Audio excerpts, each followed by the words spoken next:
পঞ্চম শ্রেণীর গণিত বইয়ের 29 পৃষ্ঠাটা বের করো তো। এখানে আছে লসাগুর ব্যবহার।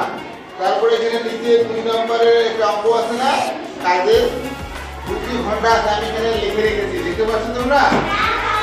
আচ্ছা, 2টি ঘন্টা আছে, একটি 12 মিনিট পর পর এবং অপরটি 5 মিনিট পর পর বাজে। যদি ঘন্টা দুটি একসাথে বিকেল 3টার সময় বাজে, পরবর্তীতে কখন পুরোটা একসাথে বাজবে?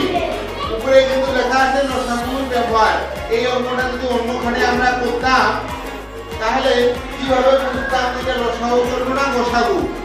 ঠিক আছে, এখানে আমরা একটা কথাই কিন্তু বুঝবো, পুনরায় একসাথে বাজবে। পুনরায় কথাটা যে বাক্যে থাকবে এটা আমরা লসাগু করবো, কিন্তু কেন করব অঙ্কটা করার পরে আমি তোমাকে বলতেছি। ঠিক আছে, তোমরা এখন বলতে পারো স্যার এটা আমি বোর্ডে লিখে রেখেছি, এটা আমি লসাগু করবো না গোসাগু? হয় কি না? না কি করব? তাহলে আমি এটা কিভাবে বুঝবো এটা লসাগু করবো না গোসাগু? এটা কেন করব, কেন লসাগু করব, আমি অঙ্কটা করার শেষে তোমাদের বলবো। বুঝতে পারছো? আমরা শুধু জানি যে পুনরায় একসাথে থাকলে লসাগু করতে হয়, কিন্তু কেন করতে হয় এটা আমি তোমাদের বলবো আজকে। ঠিক আছে, আগে অঙ্কটা করি। যেহেতু আমরা এটা লসাগু করব, পুনরায় আছে লসাগু করব, কিন্তু কেন করব এটাও তোমাদের আমি আজকে বলবো। বুঝতে পারছো আমার কথা? প্রথমে আগে লসাগু করব। কিসের লসাগু করব? এখানে 2টা ঘন্টা আছে, একটা দেখো 12 মিনিট, একটা কি আছে আর একটা কি আছে 5। তাহলে প্রথমে 12 এর লসাগু 12 আর 5 এর লসাগু করব। তাহলে এটা কিভাবে করব? 12 এর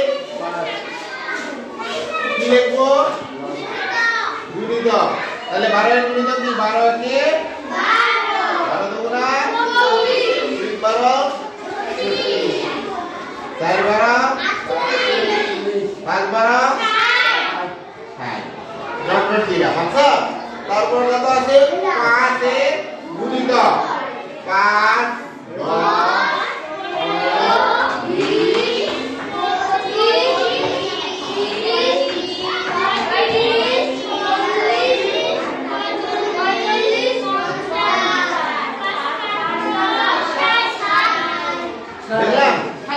তাহলে দেখো এখানে 60 মিলছে, এখানে 60 মিলছে, তাহলে এটা কি গুণিতক? সাধারণ গুণিতক।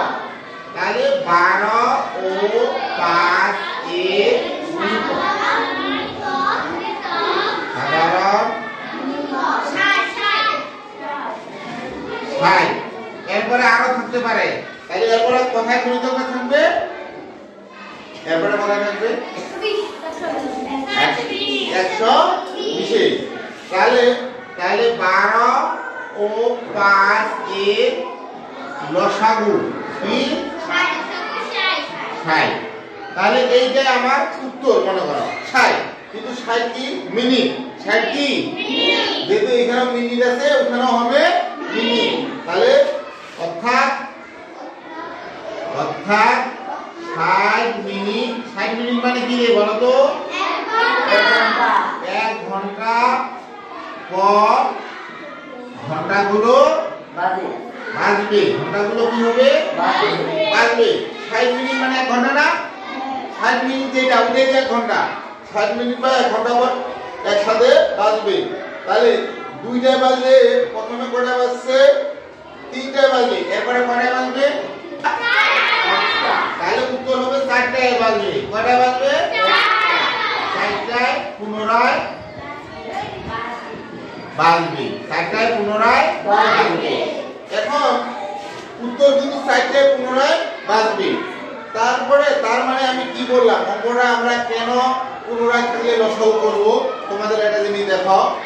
মনে করো এখানে 60 মিলছে, 60 এর আগেও এক জায়গায় মিলছে, এই যে 12 আর 5 এর আগেও এক জায়গায় মিলছে না, শুরুর আগেও মিলছে। আমি কোনো কাজ একটা শুরু করব এখন, এখানে শুরুতেও মিলছিল, শুরুতে এখানে কিন্তু মিলা একসাথে শুরু করছিল, এই 12 মিনিটের আগেও শুরু করছিল আর 5 মিনিটের আগেও শুরু করছিল একটা নির্দিষ্ট সময়। তাহলে কয়টায়?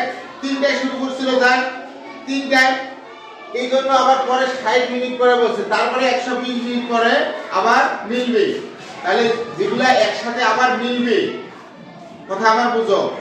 মনে করো এখানে প্রথমে কয়টা বাজছিল? 3টায়। কয়টায়? 3টায়। মনে করো 3টায় 2 ঘন্টা বাজছে, তারপরে একটা 12 মিনিট একটা 5 মিনিট পর পর বাজা শুরু হয়েছে, পুনরায় আবার কি 60 মিনিট পর পর আবার বাজছে না? তাহলে লসাগুতে তো পুনরায় মিলবে নাকি? তাহলে এরপরে কোথায় মিলবে আবার? 120। 60 দ্বিগুণ 120 না? তাহলে এই জন্য পুনরায় কথাটা থাকলে আমরা লসাগু করব। কেন করব বুঝতে পারছো? যেহেতু আমাদের আবার এই যে 60 মিলছে, এরপরে আবার মিলবে, এরপরে আবার মিলবে, তাহলে পুনরায় কথাটা মানে লসাগু। পুনরায় কথাটা মানে লসাগু। কোন বাক্যে যদি পুনরায় থাকে তাহলে আমরা অঙ্কটা কি করব? বুঝতে পারছো কেন লসাগু করব? কারণ আমার এইখানে শুরু করছিলাম তখন, পরে আবার যায় মিলছে, পরে আবার মিলবে, মানে পুনরায় কথাটা আছে না? লসাগু করতে আমাদের পুনরায় কথাটা সবসময় লাগে। এই জন্য পুনরায় কথাটা আইলে আমরা ওই অঙ্কটা কি করব? লসাগু।